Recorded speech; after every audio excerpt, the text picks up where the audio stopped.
20 సంవత్సరాలుగా ఉన్న ఈ ఐఫోకస్ మిషన్ని ఒక 20 చిల్లర రోజులుగా మాత్రం నేను గమనిస్తున్నాను అంతే. ఈ అతి తక్కువ అనుభవంతో నేను గమనించింది, ఎక్కడికైనా people go for a change కదండి. ఒక కార్యక్రమం కావచ్చు, ఒక ప్రోగ్రామ్ కావచ్చు, ఒక సినిమా కావచ్చు, ఇంకొక ఫంక్షన్ కావచ్చు. But here people don't come for a change, people come to change. That is the difference.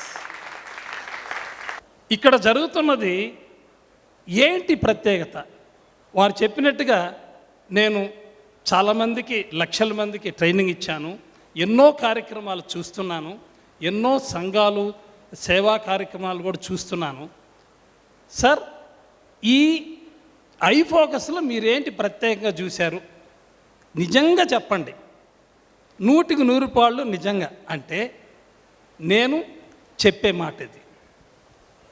ఇక్కడ ఎక్కడా లేనటువంటి ఒక అద్భుతం ఇక్కడ మాత్రమే జరుగుతుంది. అతిశయోక్తి ఏమాత్రం కాదు. ఏమిటది? నా కోసం నేను కావాలి.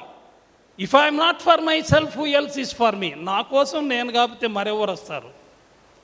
అంతటితో నిలిచిపోతాయి చాలా సందర్భాలు, చాలా సంఘాలు. But if I'm only for myself, then what am I for? నేను నా కోసం మాత్రమే అయితే నేను ఎందుకు బతికేది? ఆ బ్రతికే వృధా. అలాంటి వాళ్ళు ఇక్కడ ఉన్నారు. సో ఇక్కడికి వచ్చిన ప్రతి వాళ్ళు డెవలప్ అవడమే కాకుండా ఇతరులకి డెవలప్మెంట్కి హెల్ప్ చేయడం అనేది it is hats off. It's ఒక కొత్త విధానం, చాలా ముఖ్యం. ఈ ఐఫోకస్కి ఒక లిమిటేషన్ ఉంది. అన్ఫార్చునేట్లీ నేను ఆల్రెడీ అందరితో చెప్పాను, తెలుగు వాళ్ళు మాత్రమే ఉన్నటువంటి లిమిటేషన్. ఇది భారత జాతి కంప్లీట్, మన దేశం అంతా పాకాలి. నేను ఈ ఐఫోకస్ క్లాసుల్లో వచ్చి వింటున్నప్పుడు ఆయన చెప్పే అద్భుతమైన విషయాలు, మిగతా వాళ్ళు పంచుకుంటున్న వండర్ఫుల్ విషయాలు వినడమే కాకుండా తెలుగులో వినడం నాకు చాలా ఆనందం అయిపోయింది. నేను ఎక్కడన్నా చెన్నైలో ఉండేవాడిని, తెలుగు ఎప్పుడో కానీ వినేవాడిని కాదు. అలా వింటూ కూర్చొని ఉండిపోవాలనిపించేంత హాయిగా ఉంది.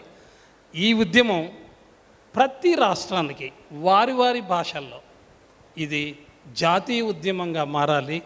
మీరు ఈ ఉద్యమంలో ఎన్నో ఎన్నో ఎన్నో లక్షల కోట్ల మందికి, 140 కోట్ల మంది ఉన్నారు, కోట్ల మందికి దారి చూపాలని మనస వాచ కర్మణ ఆశిస్తున్నాను. ప్రతి ఒక్కరిలో చైతన్యవంతమైన మహాద్భుతమైన పర్ఫార్మర్ ఉన్నారు. అందుకే దీని పేరు ఐఫోకస్.